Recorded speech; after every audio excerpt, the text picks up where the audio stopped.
Tingnan ko ngayon ang tigas ng Supreme Court.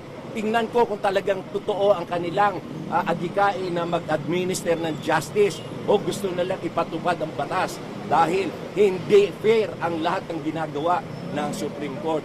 Si Laila De Lima nag-defy ng order ng Supreme Court ng TRO and yet hindi man lang siya kinanti. Si Chel Jokno na nag-submit ng mga peke, mga false documents sa Supreme Court, hindi siya sinuspinde.